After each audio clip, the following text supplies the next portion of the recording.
By my calculations, Skeletor's been swimming in that jello for 36 years, 2 months, and 11 days, starting to think he might never come back at all. I remember this ending of this movie, Skeletor saying, "I'll be back," and then he was never back. Frank Langella has passed away.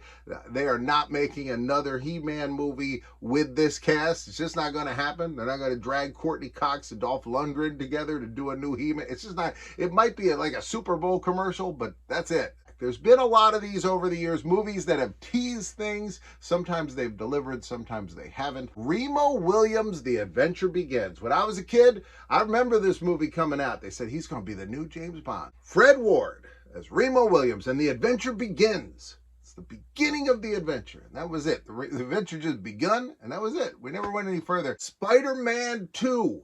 We were hinted at a Spider-Man 3 from this, right? Wasn't there like a scene with the rhino or whatever? We were hinted that we were getting another one of these films with Andrew Garfield. We didn't. That happens. You know, sometimes these sequels, they keep grinding them out, and then with Spider-Man, man, they just reboot every once in a while. They did the same thing with the Hulk. They were like, we make a Hulk movie, then we reboot. Leonard Part 6. So this is the reverse of that. This is a movie where they're talking about 5 previous movies that they never made. There were not 6 Leonards. There was one Leonard. This is a wild movie. It's a terrible movie, by the way. Bill Cosby did great television shows, and he did really bad movies. Now, I'll watch this. I'll watch him take the melted butter and go after the lobsters. I'll watch him jump across a burning building on the back of an ostrich. You got it. I am there. This was from a trade magazine. When you worked at a video store or owned a video store, you would get these magazines. I worked at one in the 90s, and we would get these magazines, and they would have all the upcoming movies. And they'd give you like weird things. They'd be like, it opened on 3,000 screens. You'd be like, sounds like a lot. I have no idea. I have no perspective on this. But America's Funny Bone was in good hands. Our collective funny bone was not the doctor. That's what they're hinting at. I didn't get this. The A-Team. So this one, definitely they indicated that this was going to be a series. This was not. Rampage Quentin Jackson as B.A. Baracus. They were able to get all the surviving A-Team members to do a cameo except for Mr. T, who's the only one anyone wanted. Sorry. I mean, that's it. That's the one we wanted. You got Face, you got Murdoch. I don't know if Mindy Kaluuya showed up at some point, but no one cares, right? You know, you could go by and visit the grave of George Peppard. It's not the same. We need Mr. T in your A-Team movie. Mr. T had a very good reason for saying he didn't want to do it. He said, whenever you see one of these type of movies where they bring the old cast back to be with the new cast, he said, you just feel sad for the old cast because they look old. And Mr. T's much older, and he knows that. And so he says he can't play B.A. anymore, so he doesn't want to be on the screen with the younger B.A. And I thought that it's a reasonable reason. It's a reason why you got to do this a little bit more. You got to throw down a big stack of cash in front of that man. Get him in your movie. I honestly think that's the failure of the movie. I think the movie, if I had written the movie, I would have rewritten the A-Team so that Hannibal, you know, is the older guy who joins up with the team, right? He's the leader. That would be Mr. T playing B.A. Baracus. So B.A. Baracus would be the old guy, and then we get, you know, new characters that team up with him. New A-Team members with new names, but, you know, personalities maybe that mirror the personalities from the 80s. But that's how I would do it. Old B.A. Baracus. They get him out of retirement to join this squad. I'd love it. I would have watched it. They didn't, and we only got one of these. Alf ends with a to be continued.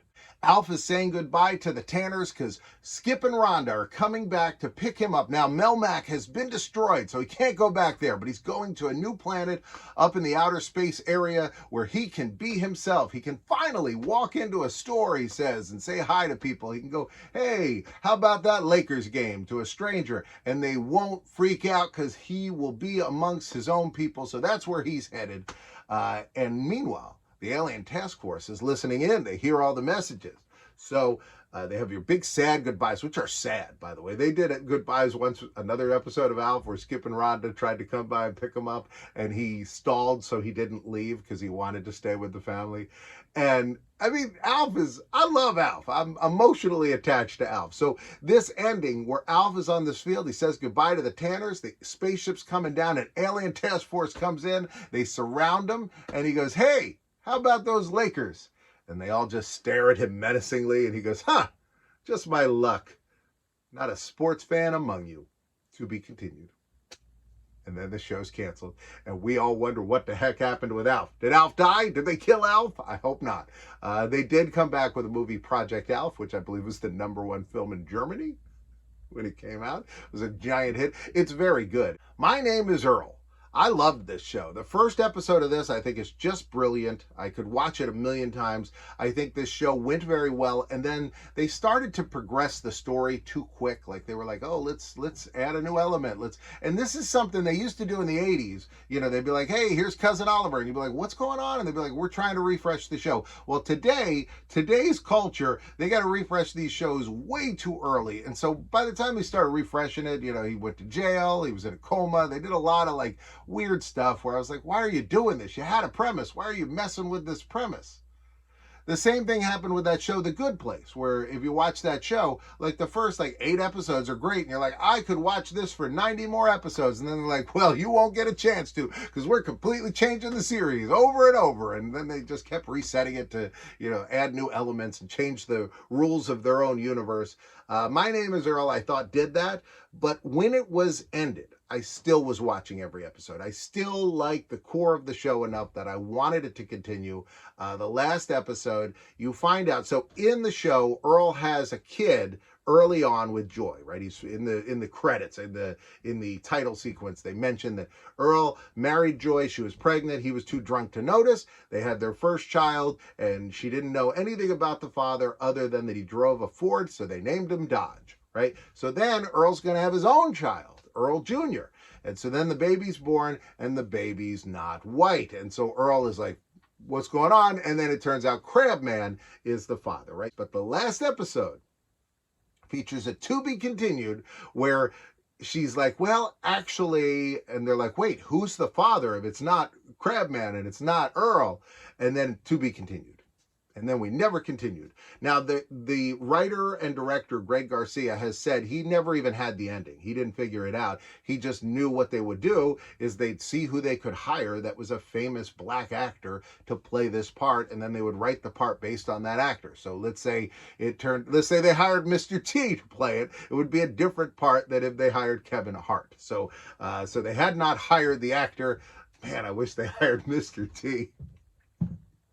I really wish that I lived in a world where Joy had been married to Mr. T, or at least been having an affair. All right, Jay and Silent Bob will return in Dogma. I remember Kevin Smith would stick these as little Easter eggs into his movies at the very end of the credits, and I always enjoyed seeing these. These were great. The ending of Back to the Future Part 2. Man, this guy sneaks up on him. He's like, are you Martin McFly? And he's like, yes, that's me. And he's like, I got an envelope for you. Sign up on line 4. And then he's like, we had bets at the office. This is bizarre. Like, they had bets at the office that this guy would really be there, and then he's really there. And like the news media didn't show up. Nobody. This guy's just gonna go back and mention, be like, yeah, crazy. I don't know how that worked out, and no one's gonna do any research into this. I love Back to the Future. Back to the Future 2, I don't think is very good. I just don't. And I think this moment is like the killer, the knife in your back saying, hey, you wasted the last hour and a half because none of this really matters. We're going to start it all over again in the next movie. Didn't like it, was disappointed with this. I always remember seeing this movie with my dad, Back to the Future Part 2. I could take you to the seat in the Princeton Market Fair where I was sitting, and my dad leans over my brother because he was sitting between us. My dad leans over and he goes, I know you love that other movie, and that's a great movie. And I was like, yeah. And he goes, this is not a good movie. And I was like, yes, it's not good. Don't say it. I just remember as a kid being so mad at him because I also thought it wasn't good, but I didn't want to acknowledge it. Who Shot JR? This was a big whodunit. They ended on a cliffhanger, but they did pay it off. They did Who Shot Mr. Burns with The Simpsons. Same concept. The ending of Freddy vs. Jason, we recently showed part of a panel at Nightmare Weekend where they were discussing the end of this. I believe Freddy wins this because at the end, Jason's holding Freddy's head and Freddy winks at the camera. To me, that's signifying that something's going to happen off screen and Jason's finished. But it's a teaser. The wink is the tease. Here's a teaser I had when I was a kid. I was told that WrestleMania was going to be at the Los Angeles Memorial Coliseum, and it was not. They said that there were threats because they were doing this anti-American Iraqi storyline with Sergeant Slaughter. Apparently, they just were having trouble selling out this arena. It's an enormous arena. Would have been neat to see WrestleMania there when I was a kid. Instead, it went to the LA Sports Arena, which it had already been there for WrestleMania 2, for at least a third of WrestleMania 2. But this was a tease that didn't pay off when I was a kid. The Gilligans Island TV movie. So when I was a kid, I think these had all happened already by the time I was aware of Gilligan's Island. But you would watch Gilligan's Island, and the last episode, episode 98, Gilligan the Goddess, ends with them stuck on the island. But they made this TV movie, which was an enormous hit. Rescue from Gilligan's Island, showed them coming back to the mainland, ends with them returning to the island and being stuck again. So we had a second movie, Castaways on Gilligan's Island. On this one, they get rescued again, and this time they're like, we're going to now make the island a resort so we can never get lost here again because it's now our resort. And then they finish things off with the Harlem Globetrotters on Gilligan's Island, which was the pinnacle of the 70s and 80s, just jammed into one feature film. By the way, if you enjoyed this video, I do a video every day at 2 o'clock, so give it a thumbs up. Be a Fonzie and go, hey, as you give this video a thumbs up and then come back tomorrow. Here's the ultimate cliffhanger ending. The Empire Strikes Back. The ultimate one. This is the one where, we're left hanging and then they pay everything off. They do what Back to the Future 2 tried to do. They do it right. And I like Back to the Future a heck of a lot better than I like Star Wars: A New Hope. But this, they did it better. They knew what they were doing. There's a cliffhanger at the end of this Pirates of the Caribbean movie that may get resolved, but I don't think so at this point. I feel like we were left hanging. We're left in a lurch. We haven't had new pirates in a while. There's also one at the end of this Ghostbusters, the one that caused Patton Oswalt to fight with the angry video game nerd. This movie was not a big hit, and so they never did a second one. Instead, they did that Ghostbusters Afterlife, and so that's where the series went. All right. Well, that's all I got time for. Right now, a box is going to pop up here and a box over here. You can choose either one. I'll be back tomorrow at 2 o'clock. Make sure you're being a Fonzie. I'll see you tomorrow. We're going to Sesame Place. It's going to be great.